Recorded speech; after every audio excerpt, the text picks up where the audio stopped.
Hi guys, I'm about to set up one of my beautiful Piere Lomont Master violins, and I thought I really haven't shared this story.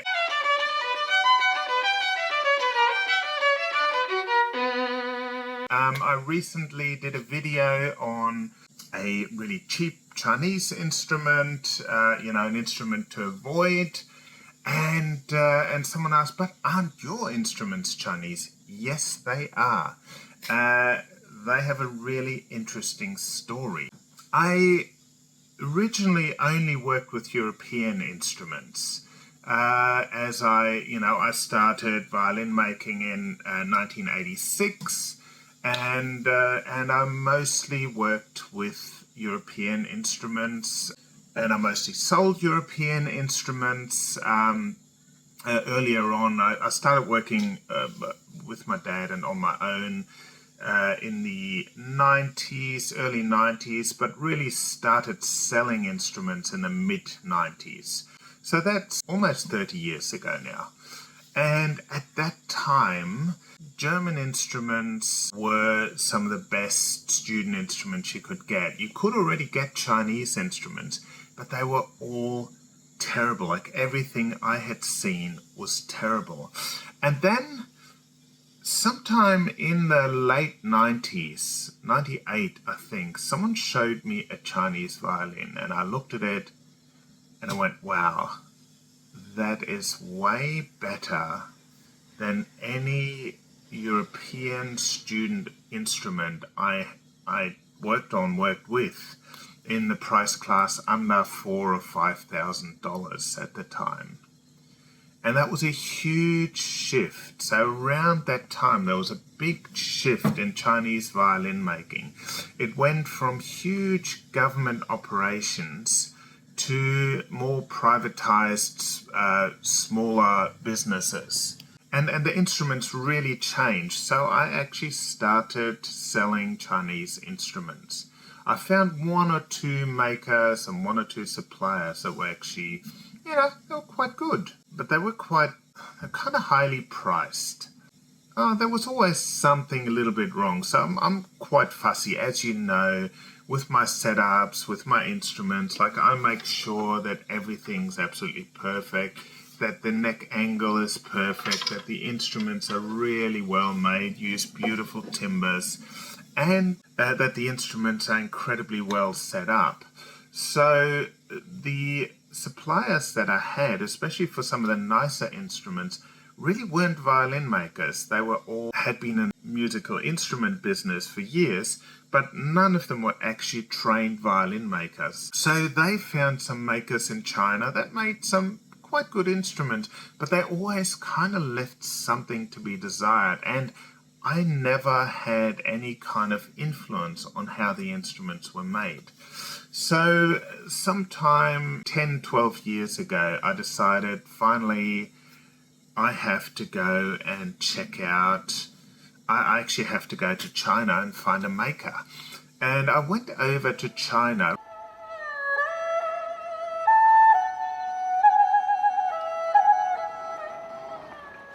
And I looked at the works of hundreds of makers, and I found a couple of makers that were quite good, but I never actually went to their workshop, and I didn't really get a closer connection. I did that a second time, but it wasn't until I found good makers, but each time, like you'd see their instruments and then you'd order the instrument, and the instruments that came in were different from the ones I'd seen, and it was just so frustrating.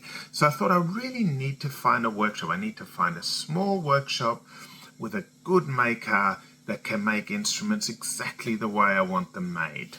So I went back in 2019 and I found a few makers, and I decided to go and actually visit their workshops. And that was such an interesting experience, because I went to one workshop which ended up being like a major factory. Like they had 40 employees and they were pumping out like 50 instruments a day. So a bass bar is Just want to see what kind of glue they use. This kind of thing, like if you... I'd ever want on any...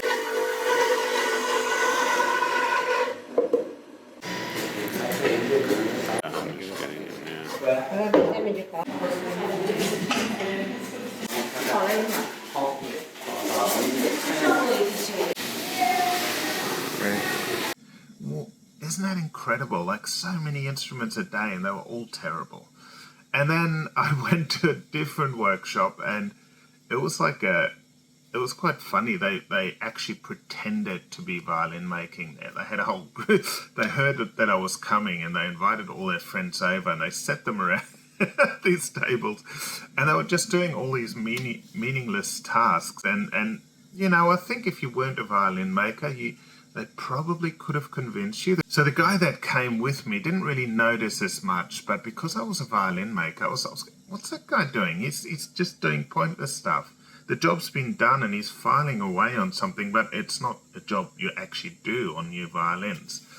And it turns out that they were buying cheap violins from the big factories and just doing some of the finishing work and then varnishing them. But I didn't want that. I wanted to find a violin maker that made instruments from scratch, from the beginning. So there was a violin making school or a group of makers in Beijing, and they learned of this one master who actually won multiple European violin making awards. And one of his students, I found one of his students. It was more in the middle of China, and I actually went and visited his workshop. And the moment I went there, I realized this was a good workshop. Firstly, we got along really well. I could see that all his, he employs about 10, 12 people. And everyone I saw there looked really happy. So they were really happy. They seemed to have a bit of a banter going on while they were working. They were kind of having a fun time.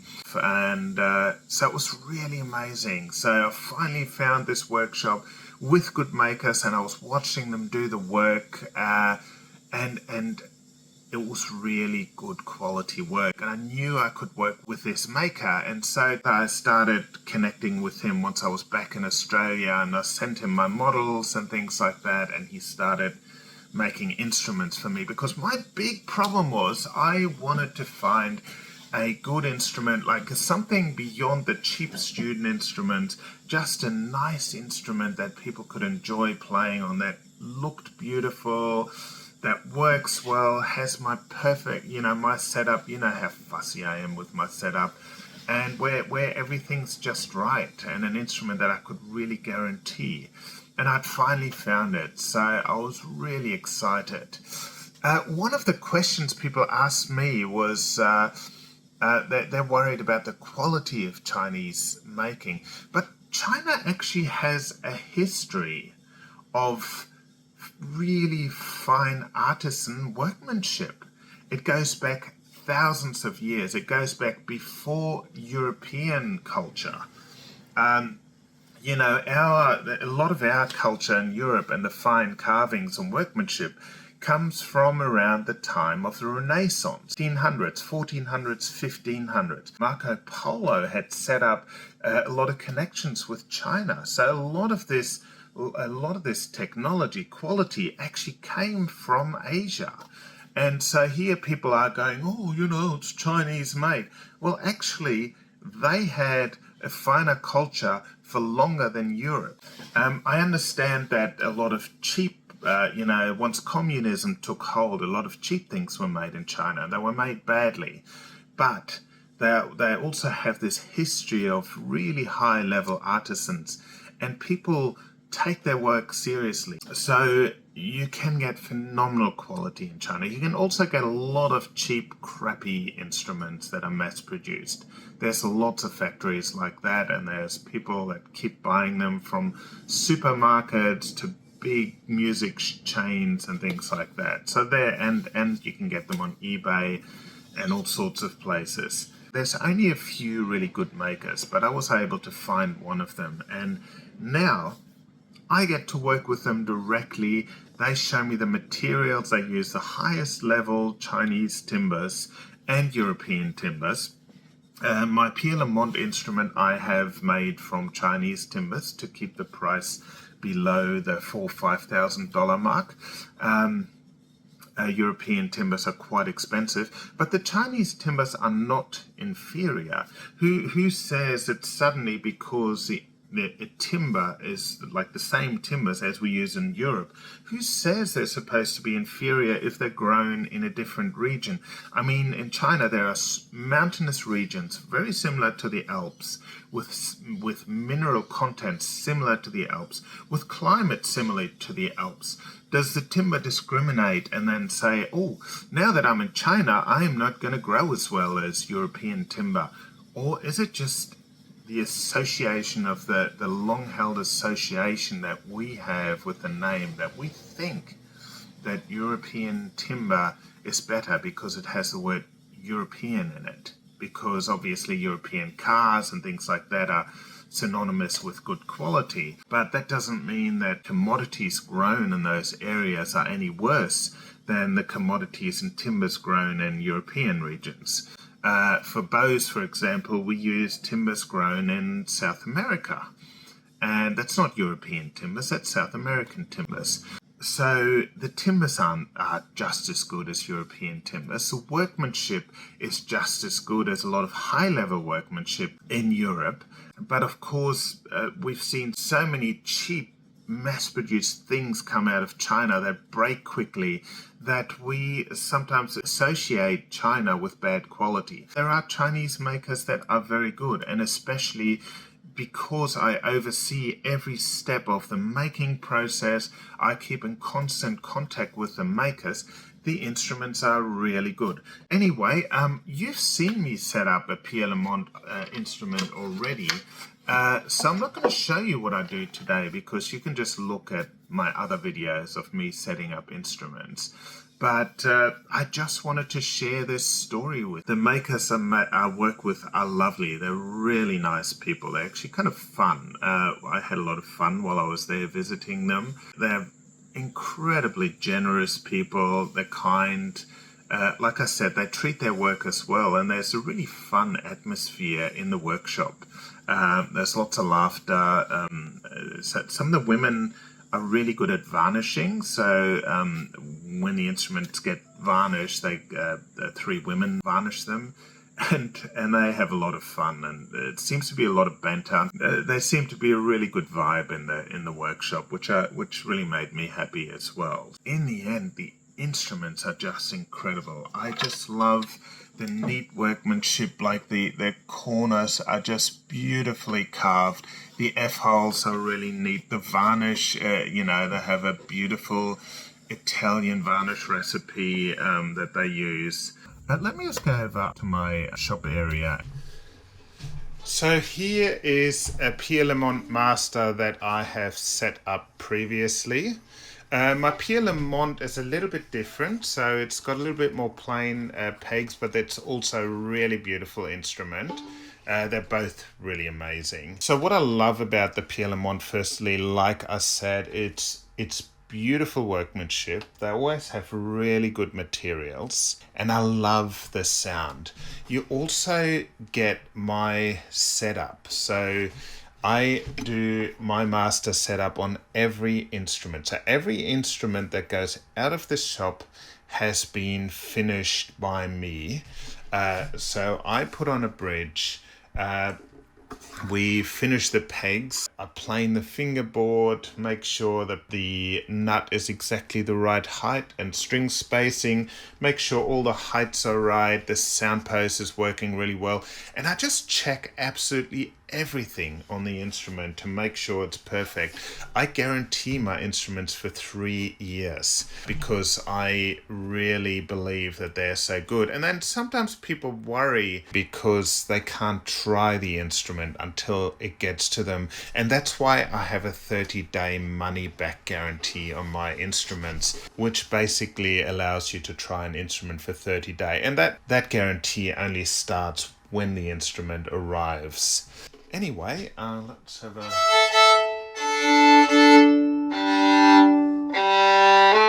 It speaks really easily. I might take my glasses off. Yeah, it's kind of funny. It's like I don't like glasses getting between me and violin playing.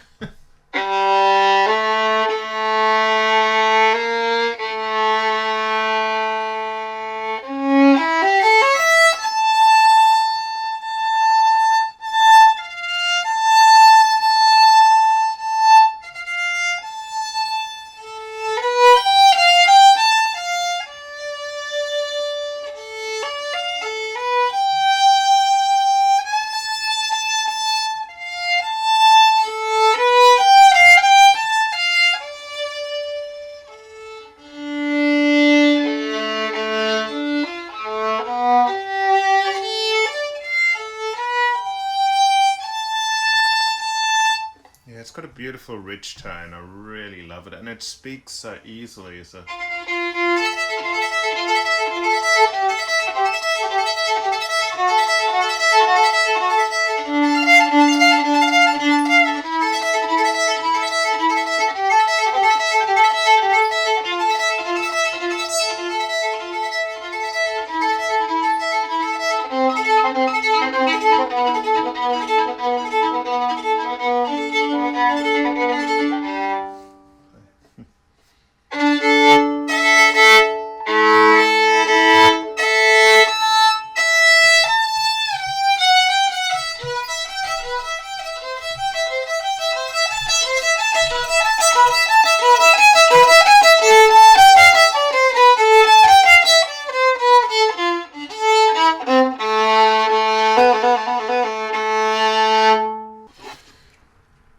Okay, so who is the Piere Lomont good for?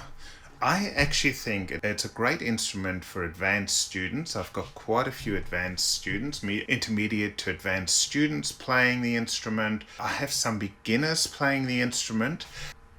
I think the Piere Lomont is actually perfect for an adult beginner, because a lot of adult beginners just don't want to bother with the cheap instruments, and a lot of adult beginners are at a stage in their life where they can actually buy a slightly better instrument. They don't have to buy the $400-500 instrument to afford it. A lot of players can pay $2,000 or even $3,000 for an instrument and actually start on a good instrument. And quite often adult learners don't, if you're fairly new, you don't really know what you're looking for. And the Piere Lomont is just a really good all-rounder. It's got a beautiful, rich sound. It speaks easily. It's got the perfect setup. So it's easy to play, sounds beautiful, and it looks beautiful. So it brings a lot of joy to players. I've got people playing Piere Lomont instruments all around the world, in Europe, from Italy, Germany, Norway, to Japan, places in Asia, the United States, Canada.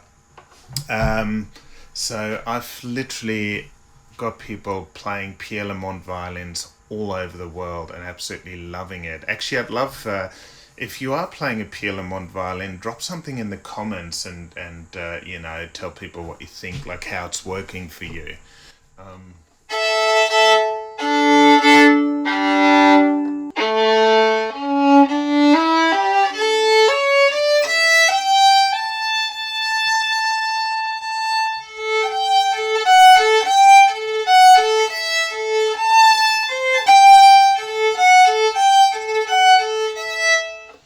Yeah, so it's the Piere Lomont's made a huge difference to a lot of players, especially adult learners who just didn't want to start on a crappy student violin, but actually wanted to play something nicer. This is a real, for the price. I mean, I've seen European instruments, above $5,000 that weren't as good and definitely didn't sound as good as the Piere Lomont and Piere Lomont Master instruments.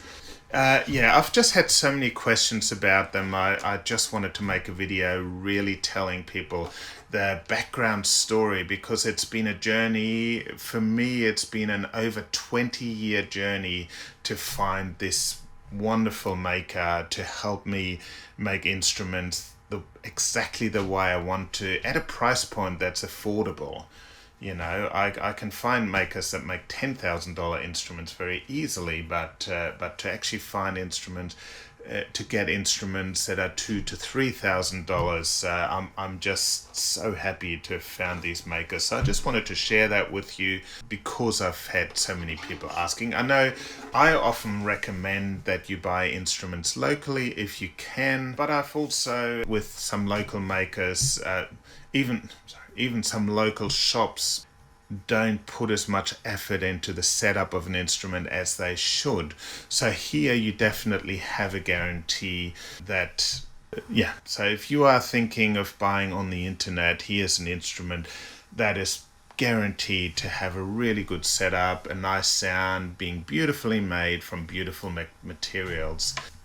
I know I'm blatantly plugging this instrument. I've had a lot of players ask about the Piere Lomont instrument. I just wanted to answer all those questions in a video and also tell the story because sourcing, like finding the makers, that was the biggest breakthrough for me. Like I was sick of buying instruments that were commissioned by people who aren't even violin makers, that have no idea how an instrument should sound, how it should play and things like that. Finally, I found a maker that I can personally work with, that I'm really happy with. Anyway, I just wanted to share this story. Hope you liked it.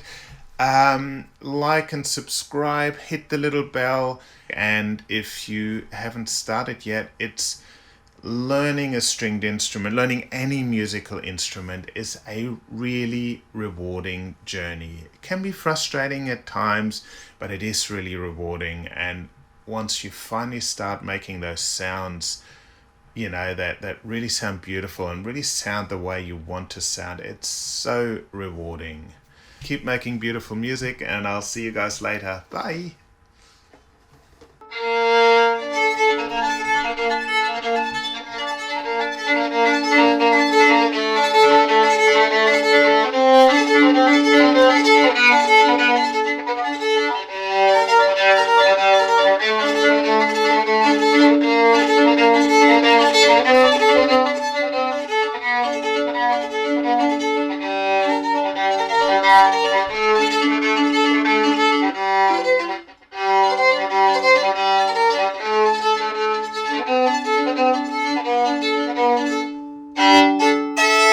I just can't stop playing.